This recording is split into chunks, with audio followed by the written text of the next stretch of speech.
You got into the safety business because you wanted to protect people, but somewhere along the way, the job started controlling your time, your schedule, your priorities, even your income potential.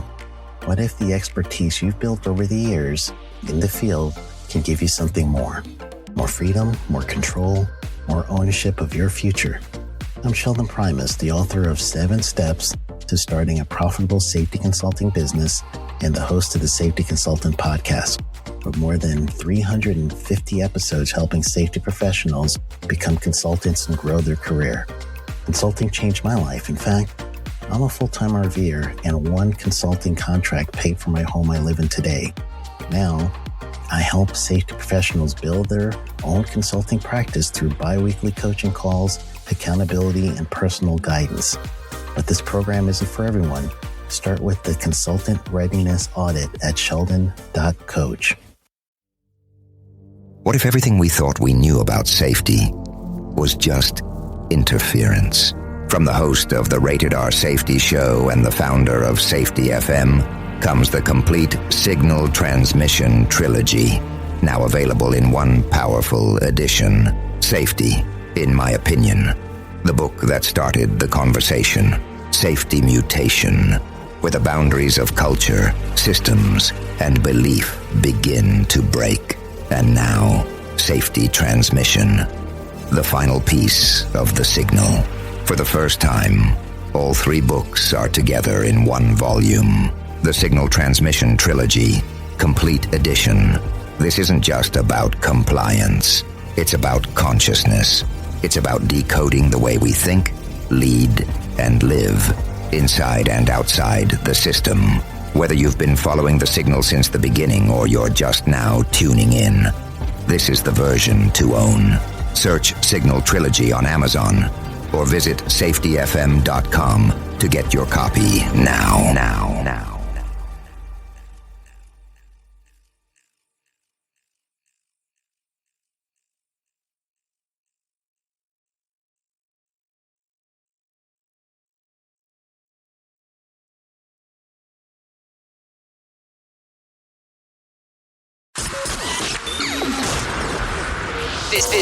This show is brought to you by Safety FM.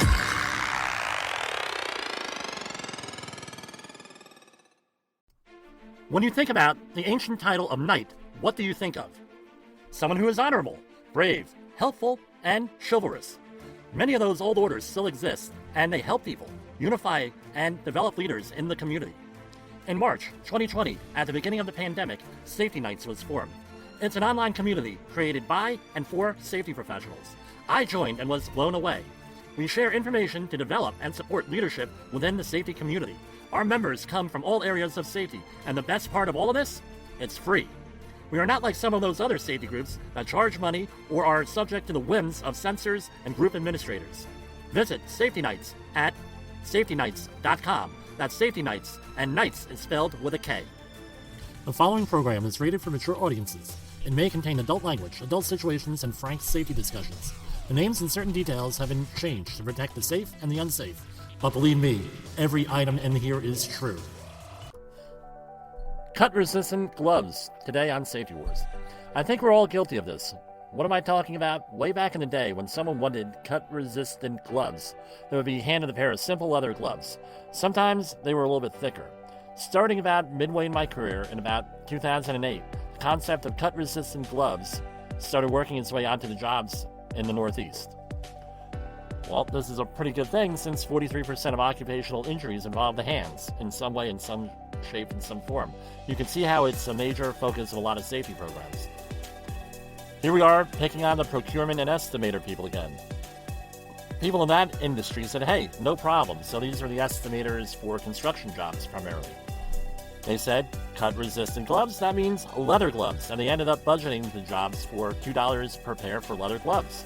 And then they end up having to spend another $7, so $9 a pair for gloves. Why? Because the facilities that I worked at all required cut level 4 gloves or more. Because all the facilities are requiring them at the same time, it seemed like, there was a major supply shortage back in the 2008, 2009, 2010 timeframe. So, what happened? Companies went and got the wrong type of cut-resistant gloves. I mean, they were paying astronomical prices for gloves, and it ended up blowing budgets and things of that nature. So what's really required to manage anything with the hands? Your company, like all companies, is required to do a hazard assessment on hand hazards.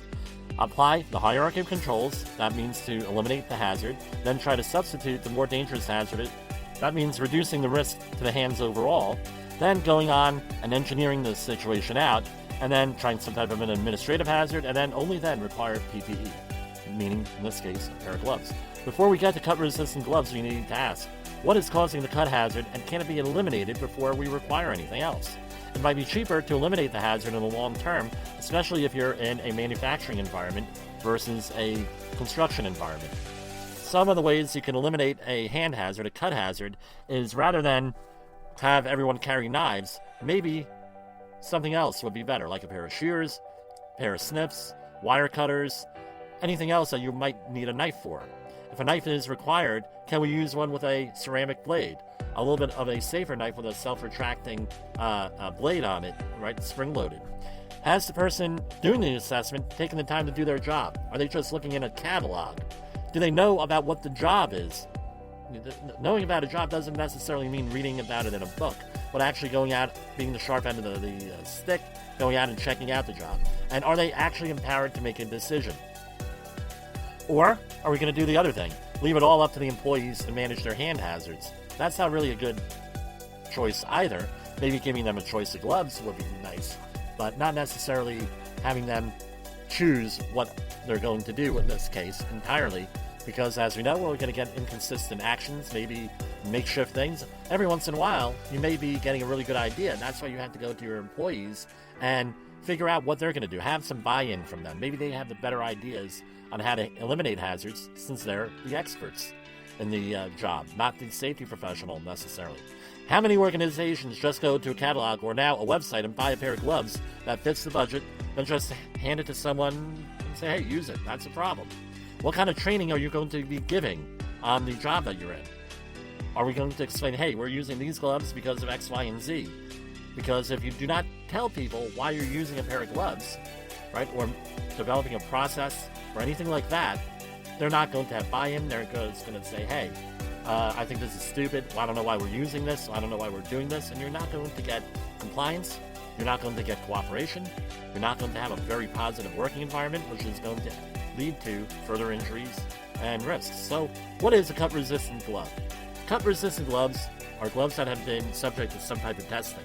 In America, we have what is called the North American System, or the American National Standards Institute, ANSI, ANSI, and it has 9 different cut levels of gloves. And we're talking about knitted gloves here, not any other types. So what's cut resistant a factor of? Some type of cut resistance. It depends on the strength of the yarn, the hardness of the yarn, meaning how hard it is. Are we talking about a stainless steel yarn versus something softer? The lubricity, which means how slippery the yarn is. Is it slick? So a blade or a sharp surface can just glide over the surface. Does it have some type of a rolling action? So are the yarns allowed to roll over each other and bunch up? That also adds to the cut resistance of the gloves. There are various materials for knitted gloves that are cut resistant, anywhere from Kevlar to Dyneema. In my experience, mostly construction environmental cleanups, an ANSI cut level A4 or higher is used in most applications because construction can be very unpredictable and changing. So an A1 to an A3 that's a cut level A1 to A3 is usually used for some type of incidental hazard. But make sure you evaluate your own situation and make the correct decision for you. And let's not forget, get the right size of gloves. Are the gloves comfortable? And I hate to say this, are they cool looking gloves? Because if they're not cool looking, guess what? You're going to have fewer people going and using them. The other thing is this. A lot of manufacturing facilities and warehouses I go into have vending machines for gloves. So there's no excuse for an employee not to be able to get a pair of gloves, and there's no excuse for the company not to be able to track the gloves, since an employee would have an account with the vendor and get all different types of PPE gloves, the safety glasses, hearing protection, what have you. So making the wrong decision will cost your employees an injury, sometimes real serious, right? Remember, 43% of injuries are to the hands. In my experience, organizations that have done a proper assessment and used a hierarchy of controls in mitigating the hazards have completely eliminated hand injuries. It's like a thing of the past. From anything from cuts to punctures or other abrasions, because there are different types of gloves for that. Cut-resistant gloves, another tool in the Safety Wars. For Safety Wars, this is Jim Posel. This show is brought to you by Safety FM.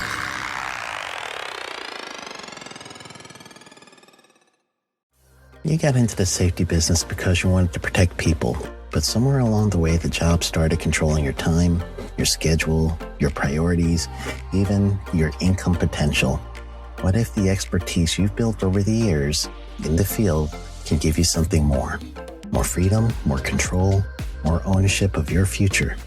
I'm Sheldon Primus, the author of 7 Steps to Starting a Profitable Safety Consulting Business and the host of the Safety Consultant Podcast, with more than 350 episodes helping safety professionals become consultants and grow their career.